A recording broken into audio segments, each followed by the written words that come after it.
बिस्मिल्लाहिर्रहमानिर्रहीम। खातिन हज़रात, मैं हूँ अख्तर अब्बास और आप सबको मेरा सलाम पहुँचे। आज बड़ा एक नाजुक सा मौजू है, वेरी सेंसिटिव। एक लड़की रिफ़त मलिक ने ये सवाल पूछा है और उसकी नज़ाकत इतनी है कि मैंने इसके बारे में 10 दफ़ा सोचा इस पर बात करते हुए। रिफ़त मलिक ने पूछा है कि सर, टिकटॉक पर टिकटॉकर लड़कियों की हरकतें देख के शर्म आती है, आप इस पर ज़रूर बात कीजिए, मुझे तो उनसे नफ़रत होने लगी है। ये इतना सख्त कमेंट देखने के बाद मैंने अपनी टीम से कहा कि ऐसा टिकटॉक पे क्या है, चूँकि टिकटॉक के बिल्कुल अलग फील्ड है। जो लोग यूट्यूबर हैं वो उधर नहीं जाते, जो लोग फेसबुक पे हैं, हर एक का अलग अलग अपना अपना स्पेसिफिक फील्ड है, उसी पे वो फोकस करते हैं, उसी पे रहते हैं। टिकटॉक और लाइकी ये दोनों एक अलग से फील्ड है, जहाँ मुख्तसर से वक्त के लिए आप आते हो और आके कुछ चंक दिखाते हो और चले जाते हो। मैंने अपनी टीम से जब कहा तो उन्होंने मुझे कुछ चीज़ें दिखाई। अब यकीन माने कि 2-3 चीज़ें देखने के बाद तो मेरे अपने कानों से धुआं निकलने लगा। एक में मैंने देखा कि 3 लड़कियां हैं बिल्कुल एक जैसे कपड़े पहने हुए, और जिस जगह पे वो रक्स कर रही हैं, डांस कर रही हैं, वो को बहुत उम्दा अमीर कबीर घर नहीं है, इवन वो मुतवस्सित तबके का घर भी नहीं है। इट वाज जैसे लोअर इनकम ग्रुप होता है ये, उनमें से रब ने उनको शक्ल अच्छी दी होगी या दूसरी औरतों को देख के, दूसरी लड़कियों को देख के उनके कपड़े कॉपी किए होंगे। अब उसके बाद जो वो डांस कर रही थी तो कैमरा सिर्फ उनकी हिप्स पे और कमर पे फोकस कर रहा था, एक एक मूवमेंट दिखा रहा था। वो वहाँ से डांस करते हुए आगे गई दीवार तक और वहाँ से पलटी, तो यहाँ से फिर उनकी शर्म और हया जो थी वो मानी हुई, तो उन्होंने फिर अपने चेहरों पे हाथ रख लिए। अल्लाह माफ़ करे, ये कौन सी शर्म और हया है? यानी सरे बाज़ार आप कपड़े उतार के बाद में अपना मुँह यूँ करके छुपा के बैठ जाएं कि मैं बहुत हया वाली हूँ, तो उसमें हया नाम की तो चीज़ ही नहीं है। हया तो एक नफासत वाली, नज़ाकत वाली चीज़ है, एक झाका है। अगर ये उतर गया तो फिर बेहयाई की कोई हद नहीं है जो इंसान अबूर ना कर जाए। एक दूसरी क्लिप जो देखने का मौका मिला, उसमें एक बुरके वाली लड़की थी, शी वॉज़ नॉट ए खातून, लड़की थी, और ये किसी बस स्टॉप पे जहाँ बसें खड़ी हैं जाने वाली, वहाँ एक गाने पे बाकायदा वो रक्स कर रही है, और उसने यहाँ तक छुपाया हुआ, सर पे भी लिया और नीचे पूरा उबाया और बुरका पहना हुआ है। कहाँ का बुरका और कहाँ का उबाया? यानी जो आप कर रहे हो, जिन चीज़ों से मना किया गया, अपनी जीनत दिखाने से, छलकाने से, लोगों को अट्रैक्ट करने से, वो सारा आप काम कर रहे हो। जिन जिन चीज़ों को जो लड़कियों के लिए नुकसानदेह हैं, देखें, लड़कियां आम तौर पे मोहब्बत की जाने वाली चीज़ होती है, हिफाजत से रखने वाली चीज़, आन है, आबरू है। हम बहुत सालों से ये सुनते आ रहे थे कि वेस्ट ने बड़ा जुल्म किया, वेस्ट ने बहुत इनको डिग्रेड कर दिया, इनको कम्युनिटी बना दिया, इश्तिहारों में ले आए, ये कर दिया, वो कर दिया। ओके, करते होंगे, पर उनका तो कल्चर है, उनका तो कोई मज़हब नहीं है, कोई दीन नहीं है। आपका तो मज़हब भी है, आपका तो दीन भी है, आपका तो मुल्क भी है, आपका तो घर भी है, आपकी तो बरादरी भी है। इसके बावस्फ़ आप जब शर्म की और हया की चादर उतार देते हैं, तो मैं सिर्फ़ आपको एक वाक़या बताना चाहता हूँ कि उसके बाद बचता क्या है। इसी लाहौर में एक ख़ातून जो पुलिस कांस्टेबल थी, वो किस तरह की कांस्टेबल होंगी मुझे नहीं उसका इल्म, लेकिन उसको पैसे चाहिए थे, उसको शोहरत चाहिए थी, तो उसने फिर कांस्टेबली छोड़ी और स्टेज नामों के आके स्टेज पे वो रक्स करने लगी। कहाँ वो जगह और कहाँ फिर ये जगह। और उसके बाद जो उसने ट्रेंड दिया, वो खुले खुले गले वाले शर्टें पहन के, लाचे पहन के, तो झुक झुक के लोगों के साथ, जिस तौर पे वो, यानी जो गलाजत हो सकती थी स्टेज पे, जिसका तसव्वुर किया जा सकता था, शी डिड दैट।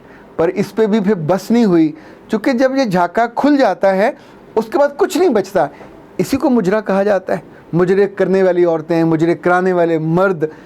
उसने फिर इसी शहर में भरे स्टेज पे 300-400 लोगों की मौजूदगी में अपनी शर्ट उतार के फेंकी और बिल्कुल अलिफ नंगी हो गई।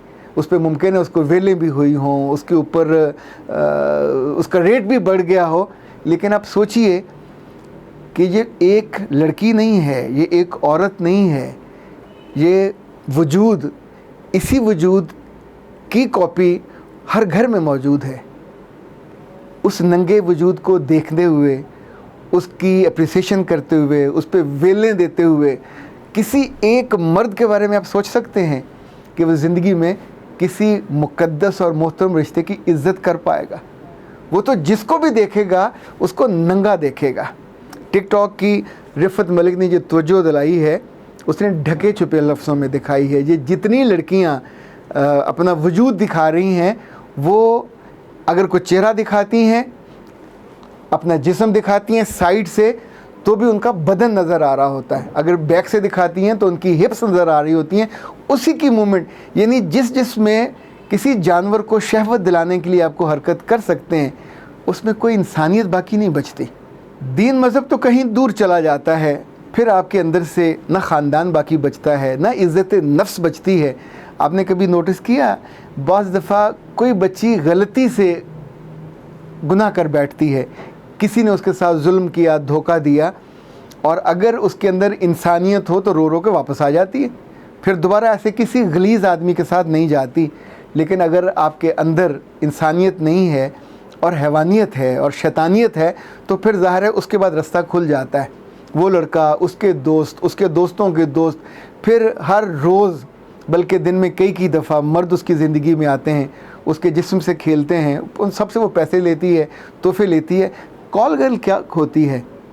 एक ऐसी लड़की कि जो एक टेलीफोन पे अपने वजूद का सौदा करने और गलाजत में जाके रहने और ऐसे गलीज़ लोगों के साथ ज़िंदगी बसर करने पे तैयार हो जाती है जो उसकी ज़िम्मेदारी नहीं लेते, सिर्फ़ उसे गंदगी का गटर समझ के आते हैं और गंदगी उंडेल के चले जाते हैं। ये ज़िंदगी क्या बहुत आइडियल ज़िंदगी है? ये जितनी कॉल गर्ल्स बनती हैं, ये सारी जद्दी पुश्ती कॉल गर्ल्स नहीं होती। किसी एक गलती की बुनियाद पर अब जब ढलवान पे जाते हो, अखलाक और किरदार, ये सारी खूबसूरतियाँ हैं, दीवारें हैं जो मर्दों को और औरतों को रोकती हैं। पर जब आपके अंदर से शर्म और हया की चादर तार तार हो जाए, तो कोई दूसरा आके उस चादर को ना तो रिपेयर कर सकता है, ना रफू कर सकता है, ना उसको आपके ऊपर दे सकता है। मैं आपको सिर्फ इतना बता सकता हूँ कि जो पहाड़ पे गिरने वाला लड़का हो या लड़की, जब गिर रहे होते हैं तो बहुत कम मुमकिन होता है कि कोई उसको रोक सके।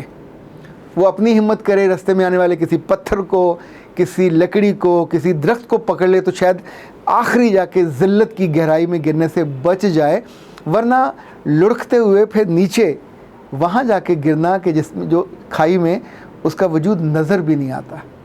ये जो दरिंदे हैं आपके आसपास बसने वाले, जो निगाहों में लड़कियों को खा जाना चाहते हैं, जो उनके वजूद के अंदर उतर जाना चाहते हैं और उनकी एक एक हिस्से को नंगी निगाहों से देखते हैं, ये कोई और तो नहीं होते, ये भी आप ही के अजीज़ होते हैं, आप ही के बहन भाई, आप ही के बेटे, आप ही के चचेरे, आप ही के ममेरे। और फिर ये सारे जहाँ जहाँ इनका बस होता है, ये अपनियों के लिए तो सोचते हैं कि वो महफूज रहें, पर दूसरियाँ सब लड़कियाँ उनसे गैर महफूज हो जाती हैं। और यकीन रखिएगा, मुकाफ़त अमल ये है कि जब इनके हाथों दूसरे गैर महफूज होते हैं, तो जो इनके यहाँ इन्होंने 7 पर्दों में जिनको छुपाया होता है, ये जितनी बच्चियों की तस्वीरें और मैंने क्लिप्स देखे हैं, यकीन माने कुछ सीढ़ियों से उतर रही है और रक्स करती हुई, तो मुँह उसका आगे को है, उन सीढ़ियों पे प्लस्तर तक नहीं हुआ।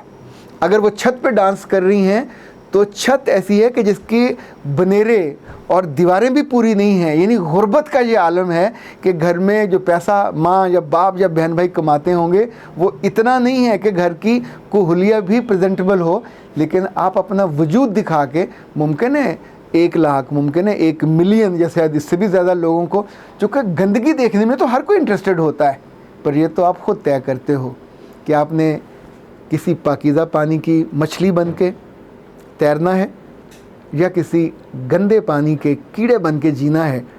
गंदगी के कीड़ों के लिए ज़िंदगी अलग होती है, तयशुदा, उनके अपने चॉइस की, और ये गंदगी कीड़े साफ़ पानी में आके मर जाते हैं, मैंने तो यही सुना है। और ये जो मछलियां हैं नफासत वाली, नज़ाकत वाली, पाकीज़ा पानी वाली, शायद ये भी जाके गंदे पानियों में मर जाएं, पर वो जो बहुत सख्त जिस्म, सख्त मिजाज की हो जाती हैं, जिनके अंदर से पे कोई एहसास बाकी नहीं बचता, कोई रिश्ता भी बाकी नहीं बचता, ना दुनिया का कोई लिहाज बचता है, उन्हें शायद कोई चीज़ अगर रोक सके तो ऐसी औरतों का अंजाम जो हमने दुनिया में होते देखा है, चाहे वो तवाइफ हो, चाहे वो नायका हो, चाहे वो मुजरा करने वाली हो, चाहे वो रक़्स के नाम पे अपने वजूद के सारे आज़ा और अंग दिखाने वाली हो, चाहे वो फिल्मों में नामवरी पाले, चाहे वो टिकटॉक में हर जगह उसका नाम होने लग जाए। पर याद रखिएगा, इज़्ज़त एक दफ़ा चली जाए तो फिर वापसी में बहुत वक्त लगता है, और हमने आम तौर पे ऐसे लोगों के यहाँ इज़्ज़त वापस आते देखी नहीं है। इसीलिए अगर गैरतमंद लोग होते हैं और उन्हें इल्म हो जाए तो वो ख़ुदकुशियाँ कर लेते हैं, पर जिनके यहाँ छुपा के कोठों पे जाके और सीढ़ियों पे जाके ऐसे मुजरे नुमा डांस और गाने और उस पर सिर्फ जो लिप सिंगिंग है वो करके अपने आप को हीरोइन समझ लिया जाए, क्लोज़अप दे के या अपने वजूद के कुछ नामुनासिब हिस्से दिखा के, तो बहुत तकलीफ़ दह बात है। मेरा ख़्याल इस पे इन बच्चियों को भी गौर करना चाहिए जो अभी पूरी दलदल में नहीं उतरी, पर उनके दोस्तों को या उनके जो चाहने वाले जो उनको बताते हैं कि थोड़ा और नंगे हो जाओ और कपड़े कम कर दो। ऐसी बदबख्तें भी हैं इंडिया की, मुमकिन है कुछ पाकिस्तान की भी हों। मैं चूँकि इस फील्ड का आदमी नहीं हूँ, पर मैंने सुना उनके बारे में कि जब लाइव सेशन करती हैं तो झुक झुक के बैठती हैं, अपने वजूद को दिखाती हैं कि जो ज़्यादा मुझे देखना चाहे तो वो इतनी कॉलें करे या बराह रास्त कॉल करे या कुछ और लोगों को आगे लेके आए। ये एक ऐसी लस्ट होती है जिसकी पे हद नहीं होती। अख्तर अब्बास को इजाज़त दीजिए। अस्सलाम वालेकुम।